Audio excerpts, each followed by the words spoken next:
Welcome to Evesham, Worcestershire. This is the almonry, where the almoner of the Benedictine Abbey would have lived. And that was founded in the 8th century. The pub opposite, Ye Oldie Red Horse, continues the style of the buildings with a traditional black and white stripe, now on the corner of the entry to the town. Opposite, a couple of great churches, St. Lawrence's, to mark the land next to the Abbey Gardens where the original abbey would have been, and a magnificent bell tower with a beautiful arch through to the grounds. The garden is marked by 2 silhouettes of the monks. It was redone only in the last few years, and it's a great outlook of how it would have been. Someone sunbathing in the middle of the lawn. It's quite amusing. A little bit of warmth in the English. Get the white limbs out. The view back over to the church, over to the gardens with the original abbey walls. Between them, where they would have planted their crops. And the old buildings. I mean, there's shops and everything, and pubs, all in these buildings that are currently used, but there's just so much history. And I sat in the church for a while. I loved the light coming through the stained glass window. It's nice to get away from all the tourists and just... I'll take the opportunity to film Broadway from the other way as Land of Hope and Glory plays on Classic FM. It's absolutely healing for tourists. It's a warm, sunny May day.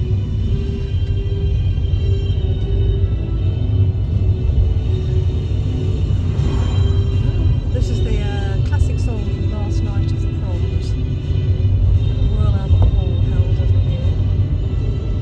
Everybody gets right into it. It's just such a stunning village.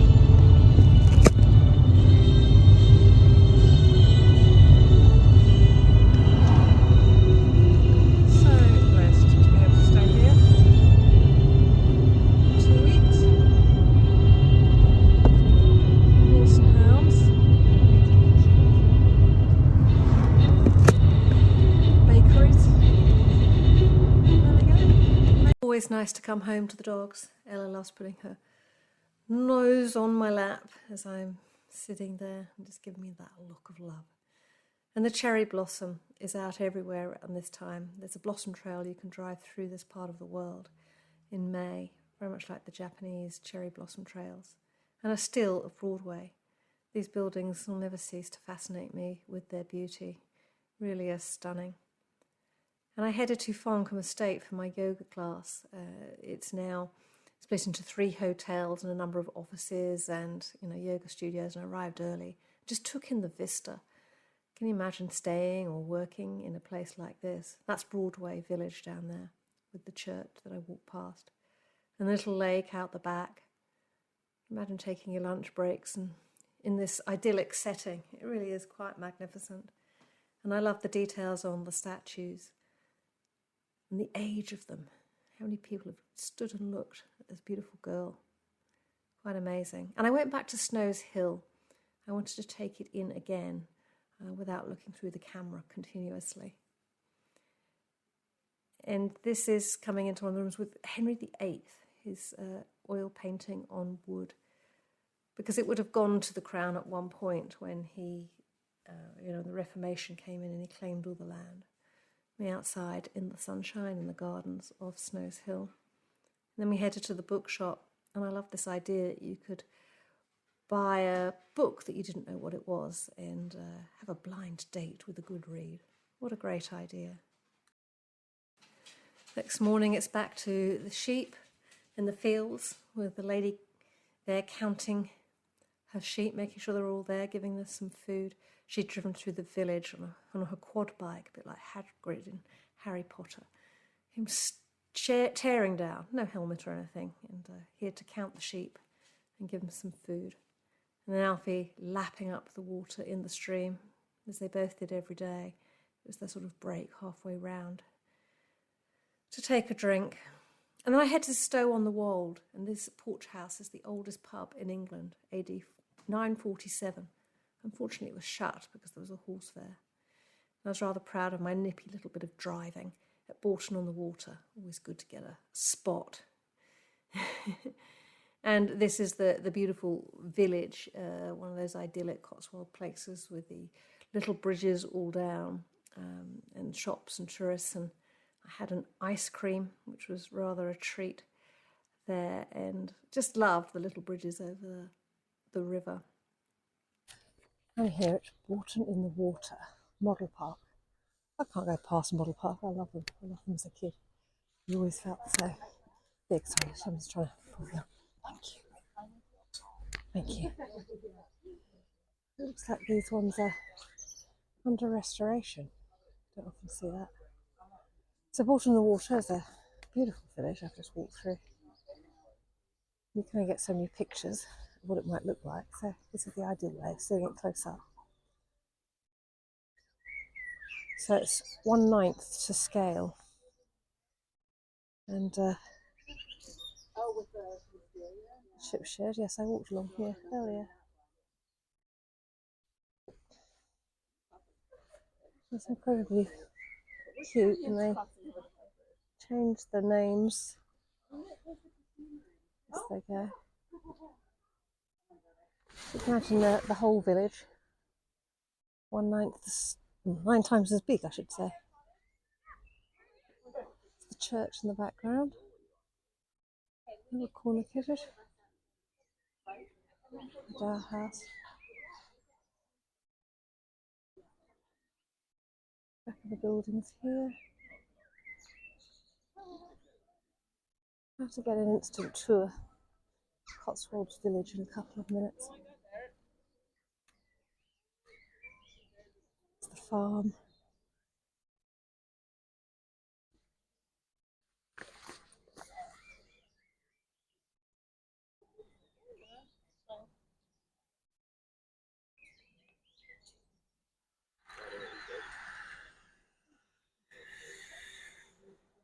I've lost the sound of the ladies' toilets. Right, I'm just going to do an overview up the top here.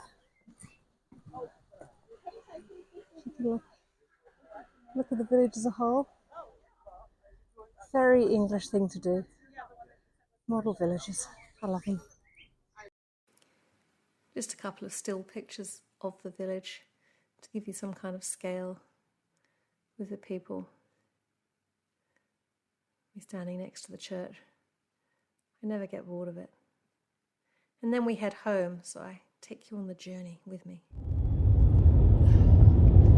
Just driving down the country lanes. It is this narrow. You get the passing laybys here and there to pass people. But if you see a car coming, you're pretty scuppered down these little roads. And everybody still speeds along. So the national speed limit down here, 60 miles an hour, which is about 80 kilometres. So yeah, you gotta keep your eye out, but it's pretty bloody beautiful, and you just sit and hope there's no traffic around. Oh, gotta love it. So this is the village of Snow's Hill, just above the house that we went to see again yesterday. It's just beautiful.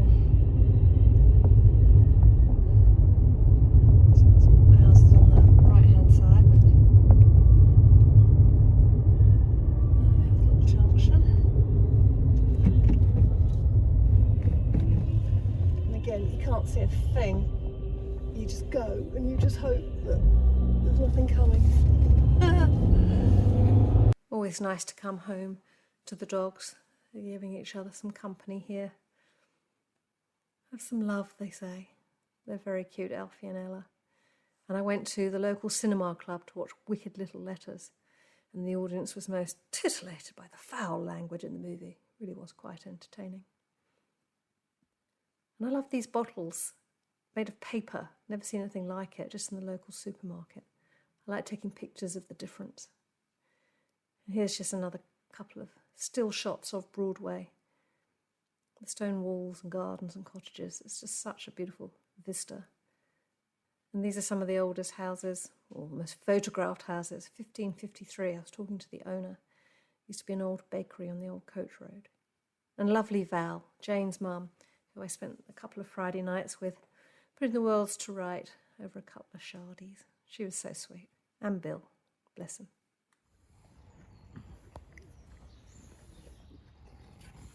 I did not know sheep snored.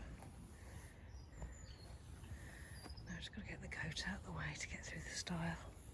But they're so tame next to the dogs. Listen to it.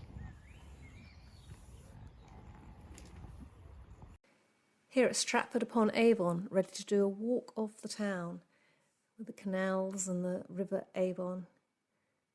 Just a beautiful day. Somebody had put foam in the local fountain, which won't please the owners, but the kids just loved it. Great to see the market town still in full operation.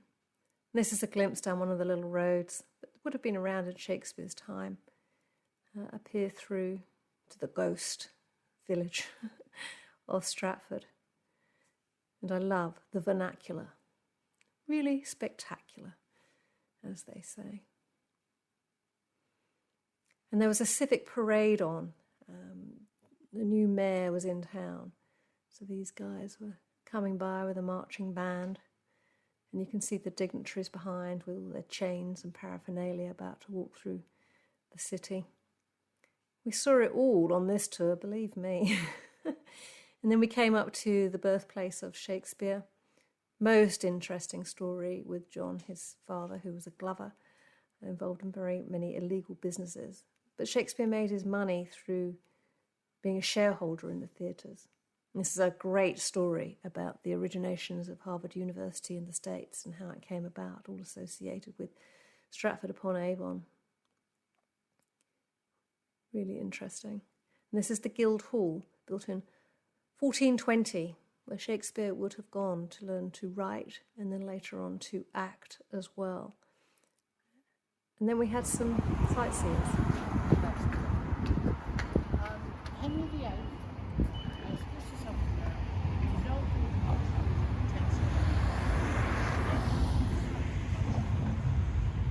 Edward is not a Catholic, he's a Protestant.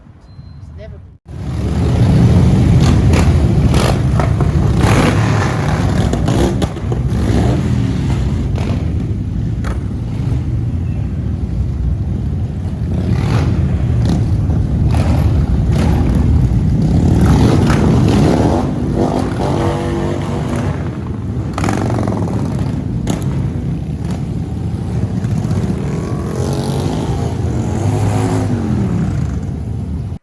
And this gorgeous man taking his cat and dog out for a walk in his pram. We chatted to him afterwards and he was quite a regular and they liked being pushed along, no problem. They took it in turns to go in the pram. This was the walking group I was with. Most entertaining. And then we went to by the river again with these boats, all named of characters out of Shakespeare's play, next to the old chain boat across the river, the last one in England. And these lampposts have come from all over Europe to celebrate Shakespeare. There's Bourton and Fiddler on the roof. Just beautiful ornateness. And the RSC. I would have seen a play here, I think about 1985, with school, the Royal Shakespeare Company. And then I went down to Evesham, and a friend of a friend I happened to see was in town, so I met up with her, Indira, lovely lady, and her partner Dave, at a medieval fair. And it was great to see some of the original fighting in the grounds of the Abbey. I just love the history and the craftspeople around. And I also bought myself a map. There is nothing worse than GPS cacking out on you when you're travelling. Back to the old-fashioned way.